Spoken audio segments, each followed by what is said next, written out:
पूर्वांचल के जो पहले बाहुबली कहे जाते हैं हरशंकर तिवारी के शूटर के रूप में उनकी छवि थी। गतिविधियां साधु की रहीं, गैंग की रहीं, as a lieutenant, as a उनके राइट हैंड, वो सारी चीजों में मुख्तार का इन्वॉल्वमेंट होता गया। कहाँ से गोली चली, किसने मारी, किसी ने देखा नहीं, लेकिन गोली लगी और वो इतना सधा निशानेबाज पूर्वांचल में मुख्तार के अलावा कोई नहीं था। तो दो गैंग लीडर हो गए, उधर की कमान मुख्तार के हाथ में आ गई, इधर कमान ब्रजेश के हाथ में आ गई। फिर ब्रजेश अगले 30 सालों तक पुलिस को मिले भी नहीं है। पॉलिटिकली मुख्तार को ज्यादा स्ट्रांग माना जाता रहा क्योंकि उनके परिवार का एक पॉलिटिकल बैकग्राउंड रहा। भाजपा सरकार बदली है, सत्ता बदली है, तब से शिकंजा कसना शुरू हुआ है। जो परिदृश्य है वो सेकेंड जनरेशन के हाथ में जाते हुए हमको दिख रहा है। नमस्ते, मेरा नाम सिद्धांत है और इस समय हम बनारस में हैं और हमारे साथ इस समय हैं कैमरे में पवन सिंह जी। पवन एक पत्रकार हैं, क्राइम पत्रकार रहे हैं लंबे समय तक। इस बेल्ट में, पूर्वांचल में क्या होता रहा, कैसे होता रहा, राजनीति और क्राइम का जो अमलगमेशन है उसका जो अपना समुच्चय है वो कैसे काम करता है, मुख्तार अंसारी की कहानी क्या है, अदावत के क्या किस्से हैं, इस पर हम पवन जी से बातचीत करेंगे, सवाल पूछेंगे और उसको पूरे प्रोग्रेशन को समझने की कोशिश करेंगे। पवन जी, बात करने के लिए बहुत बहुत शुक्रिया। मैं अभी सबसे अधिक हॉटबेट पे मुद्दा है मुख्तार अंसारी का निधन हुआ है और फिर मुख्तार अंसारी के निधन के बाद उनके परिजनों द्वारा आरोप लगाए गए हैं, इल्ज़ाम लगाए गए हैं कि ब्रजेश सिंह ने, उनके बेटे का मैंने इंटरव्यू लिया, उन्होंने ब्रजेश सिंह का नाम लिया कि उनके बेटे कि ब्रजेश सिंह के कहने पे, त्रिभुवन सिंह के कहने पे ऐसा हुआ है। पवन जी, कहानी क्या है मुख्तार अंसारी की? जो बचपन की कहानी है, घर की कहानी, वो समझ गए, लेकिन मुख्तार अंसारी की एंट्री सबसे पहले उन जो बदनामी बटोरते हैं, वो जो क्राइम के किस्से बटोरते हैं मुख्तार अंसारी, वो कहाँ से आता है? मुख्तार अंसारी का शुरुआती जो रहा है वो उनका परिवार का एक बैकग्राउंड था, तो उस वजह से पढ़ाई लिखाई उन्होंने की आरंभिक शिक्षा के बाद गाजीपुर में की और गाजीपुर पीजी कॉलेज में वो उस जमाने में अपराधी से ज़्यादा कद लंबा चौड़ा था, क्रिकेट अच्छा खेलते थे, क्रिकेट के प्लेयर के रूप में उनकी एक छवि थी। और पीजी करने के, ग्रेजुएशन के बाद पीजी के दौरान जो है वो छोटी मोटी चीज़ों में इन्वॉल्व, मतलब कि वो क्राइम संबंधित नहीं थी लेकिन छोटे मोटे जो एके ठेके होते हैं उसमें थोड़ा बहुत इन्वॉल्व रहते थे। उनकी दोस्ती थी साधु सिंह से। साधु सिंह उनके बहुत अनन्य और करीबी मित्रों में थे। साधु सिंह के भाई मखनू सिंह जो हैं वो शूटर थे और पूर्वांचल के जो पहले बाहुबली कहे जाते हैं हरशंकर तिवारी के शूटर के रूप में उनकी छवि थी। उस वजह से उनका आतंक था। उस समय बनारस गाजीपुर में कोई माफिया डॉन या गैंगस्टर या इस टाइप का कोई बड़ी नामचीन हस्ती नहीं थी, तो उनके नाम के, उनके शूटर होने के नाम पे इनकी हनक थी मखनू की। और मखनू के संबंध जो है वो फिर यहाँ पे लुल्लुर वगैरह और पांचू बंसी, ये सारे लोगों से थे। तो शुरुआती जो हुआ वो मुख्तार के ऊपर जो दामन में दाग लगने शुरू हुए वो सच्चिदानंद राय की हत्या से कहा जाता है।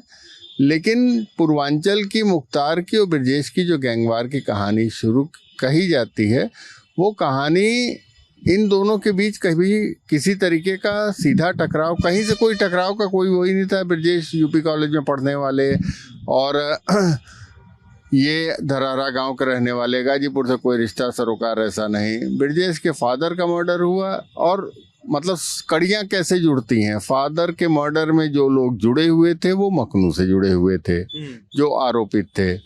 उधर मखनू का भी मर्डर वो मुड़ियार गांव की आप जमीन की उसमें, तो त्रिभुवन का परिवार भी कमज़ोर नहीं था। त्रिभुवन के परिवार में ये लोग 6 भाई थे जिसमें कि 3 फोर्स में थे, पुलिस में भी दीवान थे, पैरामिलिट्री में भी थे। तो इस वजह से इन लोग के पास पैसे वगैरह आते थे। गांव के लिहाज से ये लोग कमज़ोर नहीं माने जाते थे और ये लोग मखनू को कुछ समझते भी नहीं थे। ये लोग मजबूत थे और इनके फादर का मर्डर मखनू सिंह ने किया था। तो इन लोगों ने जिला जेल से किसी से मिलके, मखनू निकल रहे थे, वहीं पे उनको ठोक दिया। ये जो पुलिस रिकॉर्ड में है। उसके बाद जो है वो मखनू के मरने के बाद सीधे सीधे गैंग लीडर साधु सिंह हो गए। साधु के करीबी मित्र मुख्तार थे, तो साधु के साथ साथ फिर आपराधिक जो गतिविधियां साधु की रहीं, गैंग की रहीं, as a lieutenant, as a उनके राइट हैंड, वो सारी चीज़ों में मुख्तार का इन्वॉल्वमेंट होता गया। और मुख्तार के संग ये चीज़ें थी कि मुख्तार जो है वो एक अच्छे शूटर थे, तो इनके शूट का जो इनके उसका वो गोली चलाने का, अचूक निशानेबाजी का, ये कहा जाता है कि जो इस गैंग के डॉन थे, बॉस थे साहेब सिंह, दूसरे गैंग के, त्रिभुवन वाली गैंग के, तो साहेब सिंह भी ब्लैक प्रमुखी का चुनाव लड़ने के लिए पुराने मुकदमे में सरेंडर करके वो अपना जेल गए थे, और जेल से, कचहरी से, चौकाघाट जेल से यहाँ पेशी पे आए, और पेशी पे आए तो एक गोली लगी प्रिजन वैन से उतरते समय। कहाँ से गोली चली, किसने मारी, किसी ने देखा नहीं, लेकिन गोली लगी। और वो कहाँ लगी वो गोली? कनपट्टी पे लगी, दूर से चली हुई गोली, प्रिजन वैन से आदमी उतर रहा है और वो मर गया, कनपट्टी पे लगी। तो ये सिंगल शॉट वाला। और इसी तरीके से त्रिभुवन के भाई का जो मर्डर हुआ था राजेंद्र सिंह का, Rajendra Singh traffic police line के दीवान थे, गणना हो रही थी और रोड से कम 50 मीटर से ज़्यादा की दूरी थी, वो बाहर मतलब अपने ऑफिस के बाहर खड़े थे, गोली चली है और राजेंद्र सिंह गिरे हैं, मर गए हैं। किसका नाम आता है इन मर्डर्स में, किसका नाम लिया जाता है? मतलब सीधे मुख्तार के ऊपर आरोप लगे, राजेंद्र सिंह की हत्या में तो वो नामजद भी थे। तो गोली चलाने पे कि साजिश रचने पे? गोली चलाने में।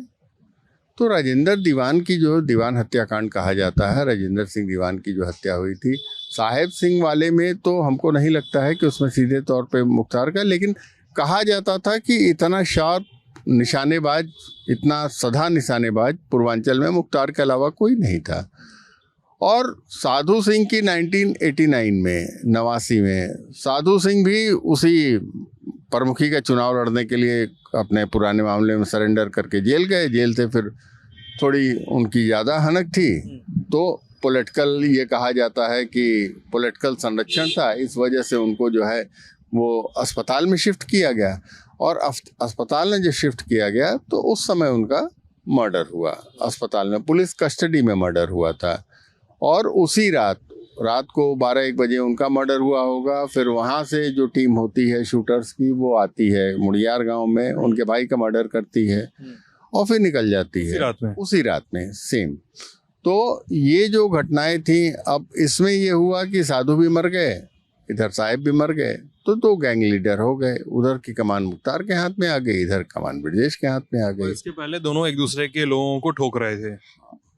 उससे पहले जो लोगों को ठोकने का सिलसिला, ब्रजेश जो है वो 86 वगैरह में जमानत पे छूटे हैं। सिकरौरा एक कांड हुआ था, उस कांड में ये अरेस्ट हुए थे, छूटे हैं। और छूटने के उस कांड के दौरान कहा जाता है कि इनके पैर में गोली लगी थी, लंबे समय तक इलाज चला, लेकिन उसके बाद से फिर ब्रजेश अगले 30 सालों तक पुलिस को मिले भी नहीं हैं, 30-32 सालों तक, और जम करके आपराधिक घटनाओं में नाम आता रहा।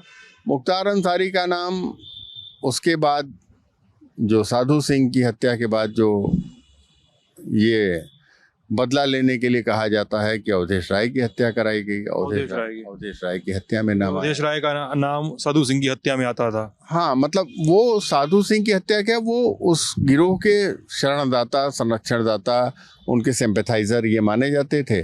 इस वजह से चंदासी कोयला मंडी का भी वो था खींचतान की पैसे का। उस जमाने में माफिया को कमाने के लिए बहुत से ज़्यादा जगहें नहीं होती थी। कुछ कोयले से मिल जाता था, कुछ शराब वराब ठेके वेके यहाँ पे इतने वो थे नहीं कि रोडें बन रही हैं, PWD के काम चल रहे हैं, या रेलवे का स्क्रैप का जो काम होता था, DLW का थोड़ा बहुत था। तो उसमें जो स्क्रैप करने वाले थे वो कुछ हिस्सा दोनों को दे देते थे, अपना काम करते रहे। रोंगटा जी के भी बारे में कहा जाता है कि ये जाकर के मिले थे, तो अपहरण करवाया था मुख्तार ने, अपहरण करवाया था, जिसमें कि ये कहा गया कि 5 करोड़ लेकर के मार डाला। लेकिन वो मुख्तार को जानते थे, परिचित थे, और अपनी मर्जी से बैठ करके गए थे। तो व्यापारी एक ऐसा वर्ग होता है जो किसी से, माफिया वो नहीं है, वो नहीं लेना चाहता, उसको काम करना है, उसको टुकड़ा इनको भी देना था, उनको भी देना था, हिस्सा इनको मिल जाता था, उनको मिल जाता था। जो बाद के दौर के हुए, फिर रियल इस्टेट से लेके तमाम जगहों से जो पैसे आने शुरू हुए, उसके बाद खींचतान बढ़ी है, ठेके टेंडर काम बहुत ज़्यादा होने लगे हैं, तो उस तरीके की चीज़ें होने लगी हैं। लेकिन इन लोगों की आपस की कोई वो नहीं थी। ये दोनों अलग अलग गुटों से जुड़े हुए थे और उस गुटों की लड़ाई में जो है फिर लीडर हो गए तो फिर आमने सामने चलेगा ही मामला। और फिर उसरी चट्टी होता है। उसरी चट्टी होता है। उसरी चट्टी से पहले वो कैंटोनमेंट